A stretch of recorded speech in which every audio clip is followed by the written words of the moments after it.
A porta do café em Alfama abriu-se com um rangido seco e Inês Ferreira sentiu o coração parar por um instante. Lá estava ela, a mulher que há semanas ocupava todos os seus pensamentos, Sofia Mendes, inspetora da Polícia Judiciária, com o cabelo escuro preso num rabo de cavalo prático, o casaco de cabedal gasto pelos anos de serviço e aqueles olhos castanhos que pareciam guardar segredos mais profundos que os casos que investigava. Sofia ergueu o olhar do telemóvel e, ao vê-la, o seu rosto endureceu. Não devia estar aqui, disse, a voz baixa, quase um sussurro rouco, carregado de algo que Inês não conseguia decifrar, raiva, dor ou talvez medo. Inês aproximou-se, o aroma a café fresco e a mar misturando-se no ar úmido da manhã lisboeta. Preciso de te explicar, Sofia. O que publicamos não foi traição. Foi um erro. Mas Sofia virou o rosto, olhando para as ruas empedradas que desciam até ao Tejo, onde os barcos balançavam como memórias inquietas. Erro? Publicaste o nome do meu informador confidencial. Ele agora está desaparecido. Como chamas a isso, Inês? Amor? Inês era jornalista no Diário de Lisboa há 10 anos, conhecida pela sua persistência implacável em investigações sobre corrupção policial e redes de tráfico que infestavam os portos do Douro ao Tejo. Cresceu em Cascais, filha de um pescador e de uma professora, aprendendo cedo que a verdade era como o mar, bela, mas perigosa se não respeitada. Aos 35 anos, divorciada há pouco, carregava uma solidão que disfarçava com noites longas no redação, rodeada de recortes e ecrãs iluminados. A sua vida mudou numa conferência de imprensa na sede da PJ, em Lisboa, sobre um caso de lavagem de dinheiro ligado a políticos influentes. Sofia Mendes, então com 38 anos, subiu ao pódio com uma autoridade serena, respondendo a perguntas com precisão cirúrgica. Inês, sentada na primeira fila, sentiu um arrepio ao ouvir a sua voz firme, mas com um tom de fadiga que revelava noites sem dormir. Depois da conferência, Inês aproximou-se. Inspetora Mendes, pode dar-me mais detalhes off the record? Sofia olhou-a nos olhos, hesitante. Off the record? Em Portugal, isso raramente fica assim. Mas algo na determinação de Inês, no seu sorriso desafiador, fez Sofia ceder. Marcaram um café num pequeno tasco no bairro Alto, onde o fado ecoava baixinho ao fundo. Naquele primeiro encontro, conversaram horas. Sofia falou da sua carreira, de como entrara na PJ após a morte do pai, um agente caído em serviço, e da luta diária contra a corrupção que corroía a instituição como ferrugem num barco antigo. Inês partilhou as suas frustrações com jornais que priorizavam cliques sobre verdade e da saudade que sentia da mãe, falecida há anos. Havia uma conexão imediata, um entendimento mútuo de quem lutava contra sistemas maiores. Sofia, que crescera no Porto, numa família conservadora, nunca falara abertamente da sua orientação, mas em Lisboa, cidade mais aberta, sentia-se livre para ser quem era. Inês, bissexual assumida desde a universidade, viu em Sofia uma vulnerabilidade escondida atrás da armadura profissional. Nos encontros seguintes, passeios pelo mirador da Senhora do Monte, jantares com pastéis de nata vinho verde, a atração cresceu. Uma noite, sob a luz amarelada de um candeeiro na Rua Augusta, Sofia tomou a mão de Inês. Tenho medo disto, confessou. No meu trabalho, confiança é tudo. E tu és jornalista. Inês apertou-lhe a mão. Eu também tenho medo. Mas vale a pena. A relação floresceu em segredo, como as flores de buganvília nas varandas de Lisboa. Encontravam-se em apartamentos alugados no Chiado, ouvindo Amália Rodrigues a cantar sobre saudades impossíveis. Sofia partilhava detalhes de investigações, não nomes, mas padrões que ajudavam Inês a ligar pontos em artigos que expunham esquemas menores, sem comprometer fontes. És a minha âncora neste caos, dizia Sofia, beijando-a suavemente na testa. Inês sentia o coração transbordar, uma emoção profunda que não conhecia desde há anos. Caminhavam de mãos dadas em parques menos frequentados, falando do futuro, talvez uma casa no Alentejo, longe da pressão da cidade. Sofia, com a sua força quieta, protegia Inês das ameaças anónimas que chegavam por e-mail após publicações ousadas. Inês, por sua vez, ajudava Sofia a desabafar sobre o peso de ver colegas corruptos impunes. Era um amor maduro, construído em confiança mútua, temperado pela saudade das noites esperadas por turnos e prazos. Mas o caso maior aproximava-se. Inês investigava uma rede de tráfico humano que envolvia altos cargos na polícia e políticos. Sofia, na PJ, liderava a operação paralela. Num encontro urgente num café em Belém, junto ao Mosteiro dos Jerónimos, Sofia confidenciou: "Tenho uma fonte interna, alguém que arrisca tudo para passar informações. Se isto vazar, ele morre." Inês assentiu, os olhos brilhantes de admiração. "Não vou publicar nada que te comprometa." "Prometo." Semanas depois, Inês recebeu um envelope anónimo com documentos explosivos, nomes, datas, transferências bancárias. Entre eles, o nome do informador de Sofia, disfarçado mas reconhecível para quem conhecia o caso. Excitada com a scoop, Inês publicou um artigo bombástico, mencionando uma fonte policial de alto nível sem nomear diretamente, mas com detalhes suficientes para que os implicados deduzissem. O jornal vendeu como nunca e Inês foi elogiada pelo editor.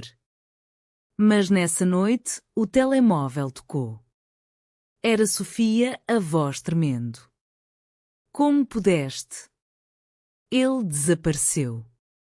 A família dele está em pânico." Inês gelou. "Eu não sabia que era ele." "Os documentos vieram anónimos." Sofia cortou: "Confiança, Inês. Era isso que tínhamos." A separação foi abrupta, dolorosa como uma ferida aberta. Sofia bloqueou contactos, mudou turnos para evitar encontros casuais. Inês tentou explicar-se na redação, mas as palavras soavam vazias.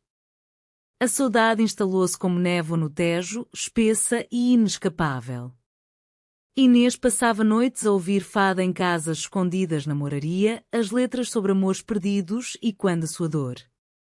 "Sinto saudades tuas", murmurava para vazio, sabendo que em português, saudades era mais que falta, era uma dor doce, uma nostalgia por algo que ainda existia, mas fora de alcance.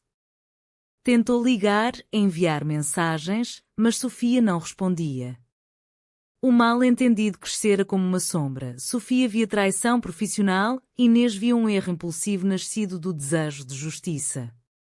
Amigas comuns, em cafés no Príncipe Real, bairro tolerante onde casais como elas se sentiam em casa, diziam que Sofia estava destruída, bebendo mais ginginha do que o costume, mergulhada no trabalho para esquecer. Meses passaram. O caso avançou graças aos documentos publicados, levando prisões, mas o informador nunca apareceu, talvez fugido, talvez pior. Inês culpava-se, a carreira agora manchada por acusações de irresponsabilidade. Numa tarde chuvosa de outono, caminhando pelas ruas empedradas de Alfama, Inês viu Sofia à distância, saindo de uma esquadra.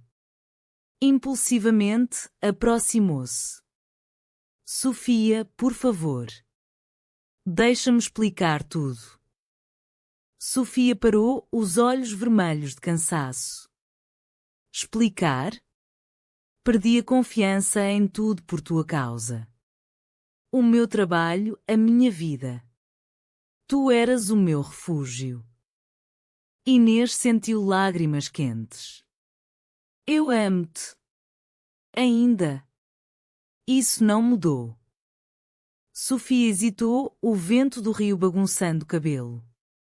"Amor não basta quando há traição." Virou-se e foi-se, deixando Inês sozinha com o som dos elétricos ao longe. A dor aprofundou-se. Inês mudou-se temporariamente para o Porto, buscando distância, mas a saudade seguia-a como uma sombra. Escrevia cartas não enviadas, cheias de arrependimento e amor. Sofia, por sua vez, mergulhava em casos novos, mas nas noites solitárias, ouvia as mesmas músicas que partilhavam, sentindo vazio. Portugal, com a sua sociedade cada vez mais aberta, casamentos igualitários, períodos vibrantes em Lisboa, permitia amores como o delas, mas não protegia dos erros humanos. O alto drama da separação consumia-as, um conflito interno entre dever profissional e coração. O inverno chegou cedo aquele ano, com chuvas persistentes que transformavam as ruas de Lisboa em rios de reflexos dourados sob as luzes dos candeeiros. Inês regressara do Porto, incapaz de fugir da cidade que guardava memórias de Sofia em cada esquina. Alugaram um pequeno apartamento no Campo de Ourique, bairro tranquilo com mercados cheios de vida, onde as velhas conversavam sobre fado e família. Mas a solidão pesava. No trabalho, os colegas notavam a sua distração, os artigos menos afiados. O que se passa, Inês? Pareces carregada de saudades? Perguntou uma amiga na redação. Inês sorriu amargamente. Saudades de algo que destruí com as minhas próprias mãos. Sofia Meanwhile fora promovida por fechar o caso do tráfico, mas a vitória sabia cinzas. O informador aparecera vivo, escondido no estrangeiro, mas o dano estava feito, confiança abalada na equipa. Nas pausas, olhava para o tejo do seu gabinete na PJ, recordando passeios com Inês ao pôr do sol. Por que fizeste isso? Murmurava para si mesma. Crescer no Porto, numa família católica tradicional, tornara difícil aceitar a sua sexualidade, só em Lisboa encontrar a liberdade. Inês fora a primeira pessoa com quem se abrira completamente. Agora, o vazio era imenso. Um dia, por acaso do destino, ou talvez do fado, encontraram-se numa casa de fado no Alfama. Inês fora convidada por amigos para distrair-se, Sofia, com colegas após um turno longo. A fadista cantava estranha forma de vida, a voz carregada de melancolia. Os olhares cruzaram-se na penumbra. Sofia levantou-se para sair, mas Inês seguiu-a até à rua. Não fujas mais. Sofia parou sob a chuva fina.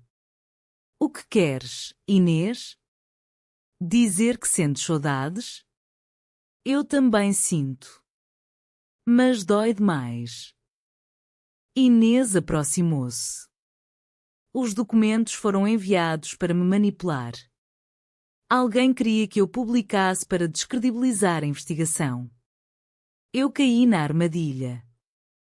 Sofia franziu o sobrolho. Manipular? Quem? Inês explicara tudo. Análises posteriores mostraram que o envelope viera de um dos suspeitos presos, uma tentativa de criar caos. Eu não traí conscientemente. Foi impulsivo, sim, mas não malicioso. Sofia sentiu o chão tremer. Por que não me disseste logo? Tentaste, mas bloqueaste-me. Eu respeitei o teu espaço. Silêncio caiu, só interrompido pelo som distante de uma guitarra portuguesa. Sofia chorou baixinho. Perdi meses contigo por um mal-entendido.